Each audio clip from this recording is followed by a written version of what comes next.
which I think is fair enough. I think women's boxing really proved itself here tonight at the Air Canada Centre. Well, you listen to the crowd, Joe. Like, one thing about women's boxing, it's all action, and some people may find it odd to watch it before they actually sit down and see it, or they're odd to contemplate. But I've never been at a fight, a live fight, when the women's fight wasn't well received. People love it. With our winner, here he is, Michael Landsberg. Margaret, you revved up this crowd throughout the fight. I watched you go back to your corner.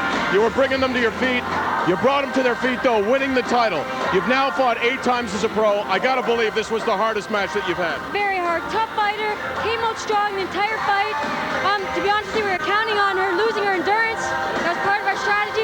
She didn't. She hung on strong. I hit her with everything I had, and she still kept coming. I take my hat off. I had one on. I take it off to her.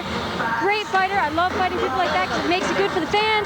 It makes it good for me. You look better when you're fighting someone good, and I owe everybody. Thank you. You hit her really with every shot that you can, and she took it all. Did you find yourself at all frustrated because you landed some big blows? Definitely did, and I knew that if I kept attacking the body, sooner or later it happened. But like I said, she's a great fighter, tough fighter. I knew she was going to be tough, and she came out strong all the time. Now, you don't dye your head red normally, do you? No, I got a cut. My first cut. How important is it to win it here at home, and how important is it to put on a great show as a woman's boxer in a sport that is trying to find respect?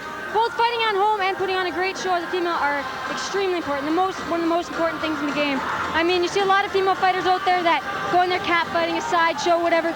But I want to show them that females have skill. And Para and I both showed this audience and everyone that's watching at home that females can fight. We go in the gym, we train hard, we come in here, we bleed, we sweat, we work hard. And you know what? On Off the Record, I've talked a lot about whether or not women's boxing deserved respect. I know I got a lot more respect after you won the title tonight, putting on a great show. Congratulations. Thank you. Hope to see you on Off the Record. Let's go back to Joe and Stephen. I'll take you up on that offer. Thank you. Absolutely. They call her a mean Margaret, but outside of the ring, you know, she's really a wonderful gal. She is. She is a terrific personality, and again, had a great performance tonight. The Toulard Road neighborhood where they both grew up, Margaret Sidoroff and Josh Canty are fixing up their fixer-upper. It's something they'll have a lot more time to do after this weekend. Sidoroff and Canty are common-law partners, have been for 3 years. They are also coach and athlete. They met here at the Border Cities Boxing Club in Windsor 5 years ago. Since then, Josh has coached Margaret to a Canadian Amateur Championship and 3 World Professional titles. As coach and athlete, there's a hierarchy. I'm the boss. As partners, we're more on an equal level. If I don't like what he says as far as my trainer, that's too bad. I have to suck it up and listen to it. Whereas when we're at home, if I don't like what he has to say, I mean, we have to compromise. Their latest decision was a joint effort. Even though she's unbeaten as a pro with a record of 8 wins and no losses, Margaret Sidoroff will call it quits after Saturday night's title bout in Miami. In a way, she's a victim of her own excellence. She has spent the past 3 years training for fights that, more often than not, are canceled. This fight that I have this Saturday, we've gone through 3 or 4 opponents. I was supposed to fight a girl from Puerto Rico. It looked like a really tough fight, and we were really excited about it. She was 5-0 with 5 knockouts and 30-1 as an amateur, so she had all the experience. And the promoter called us up last week saying that she saw some tape on me and decided she didn't want to take the fight. Part of the problem is Margaret refuses to fight bums. She won't fight girls that don't belong in the ring with her. So anybody that would be a quick knockout or to build her record, she's not interested in fighting, and I don't blame her. This woman holds 3 world championship belts, which, measured in dollars and cents, isn't such a big deal. Margaret Sidoroff's title fight is the main event on this weekend's card in Miami. Her cut of the purse, well, let's just say it isn't even close to 5 figures.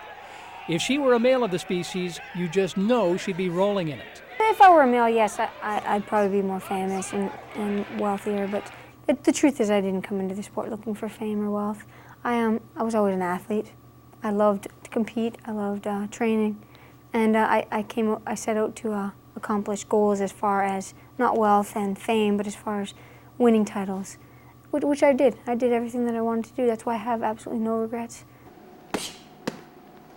At age 27, Margaret Sidoroff will turn to coaching, leaving a career in which, in a strange sort of irony, she was too good for her own good.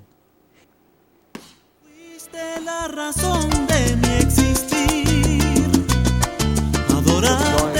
Wendy Rodriguez. There's Wendy already in the ring.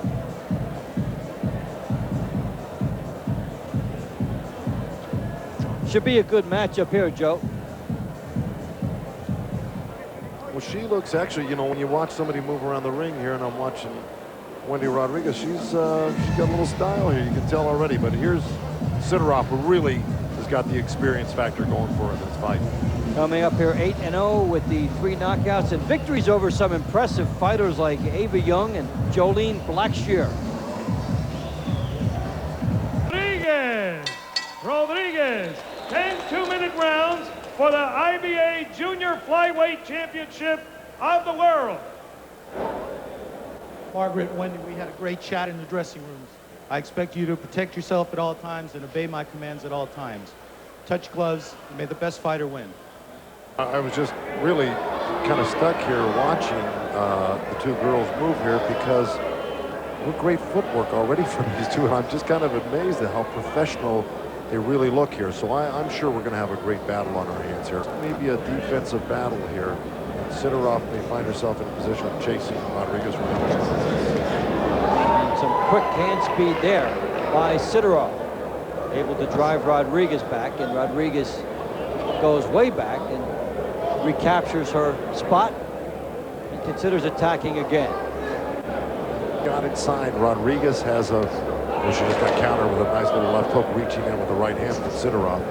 Sidoroff now trying to get inside and do some nice work. The jab is there, forcing Wendy Rodriguez back in the right hand by Sidoroff. Tries to corner Wendy Rodriguez.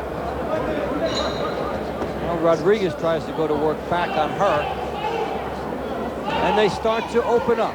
Rodriguez to the body, Sidoroff to the head. Nice hook by Sidoroff. With the right hand and coming in, firing some combinations. Rodriguez tying up.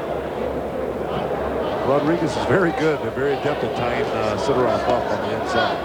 Rodriguez would like to parlay that, score with a shot.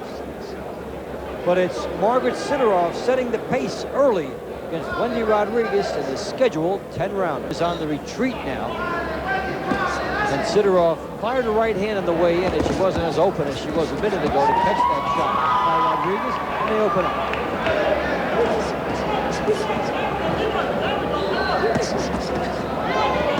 Action in the corner. Rodriguez fighting her way off the ropes. That's one spot she seems to like. I'm going to tell you, Rodriguez is very, very accomplished fighter out of the corner. And they flail away. Jab, what jab? Punch out of there. Not at these close quarters here today. There's no room for jabbing right now. Let's pick up on that, Joe, but we're halfway through. Wendy Rodriguez and Margaret Sidoroff slugging their way to the bell, just as they have since the beginning of this fight.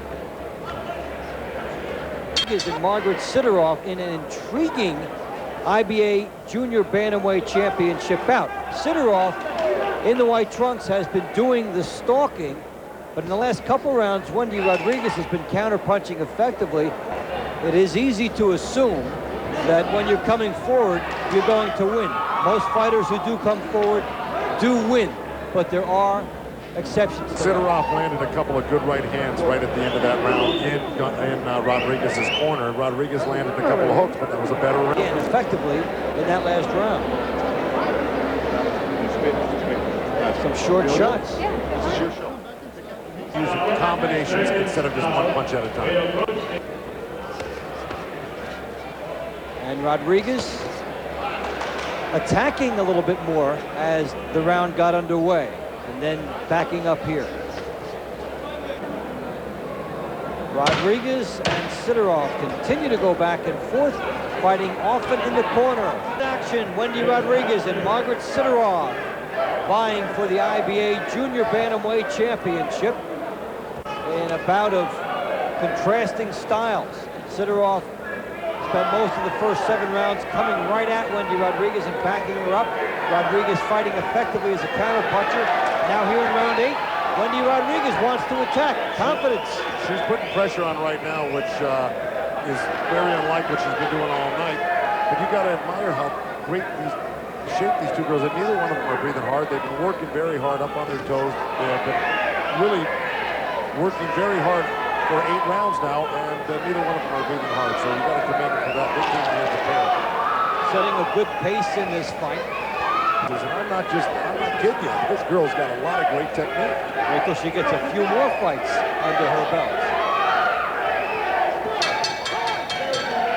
Performances by these two. It should be a bombs away fight. Right.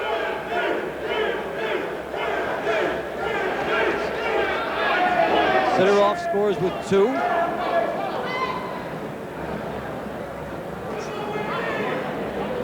Rodriguez and Margaret Sidoroff will have one more round to convince the judges they should have this one. This is a heck of a pace.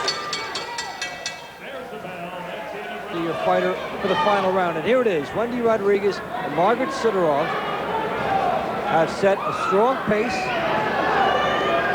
and they've nullified each other. Nobody's ever been able to really land the huge combinations. Rodriguez has been a good counterpuncher, but she's really bringing it in the last 3 rounds. With somebody more experienced and undefeated, and under the bright lights and cameras, she's done an excellent job, Rodriguez. Sidoroff has gotten a few more punches off this round, and has, actually landed some short punches. But surprisingly, Rodriguez is right in her chest, pushing her back to the ropes, and really pushing and forcing this fight in the last round. When we come back from this one, because Wendy Rodriguez and Margaret Sidoroff have finished, they've embraced, and now it's all about the paperwork. Margaret Sidoroff and Wendy Rodriguez have concluded their 10-rounder. Sidoroff starred early, Wendy Rodriguez starred late. So now it's time to find out who took this thing. 95, we have a draw match. A draw match. So nobody will be satisfied. Ordinary young woman who took her world boxing championships and turned them into hope for young inner city kids. First belt I won was, as an amateur, I won the Canadian Championships. And then I won 3 world titles and an intercontinental title. Margaret Sidoroff of Windsor, Ontario, is a former 3-time world and Canadian champion boxer. She is deeply committed to helping young people realize their dreams. Give him some pressure, Katie. Make him go to work. Nice. There you go. Nice. Knees up. There you go. Knees up, Justin. We found out that the gym was up for sale and decided that it was an opportunity that we couldn't pass up. This neighborhood is definitely known for kids causing trouble, getting themselves in trouble, dropping out of school and whatnot. And I have a program here that basically they're not allowed in the gym if they're caught fighting outside of the gym, if they're caught getting in trouble at school, not going to school, not doing their homework. Then this is a bonus to them. It's something that they get only if they are successful outside the gym also. Margaret's a great coach and a great boxer. If she was still in it today, she'd still have the title, I think. She's a good inspiration for me. I came from a great family. My family taught me values and whatnot, but it was a low-income family. I had quite a few children, and my father was disabled. And if it was for cost, I wouldn't have been able to play the sports that I've done and involved in the activities that I was involved in, because there were people there who were willing to teach me things without charging me, basically volunteering their time to teach me sports and whatnot. I don't know where I would be today. Nice work. Make him go to work this round. Step it up on him. Because people volunteered their time and put the effort into me and other children, I think I turned out all right. And I would like to be able to do that for other youth of this community and anywhere else, really. I consider her a very phenomenal woman. Like, I know she works with kids even outside the gym, and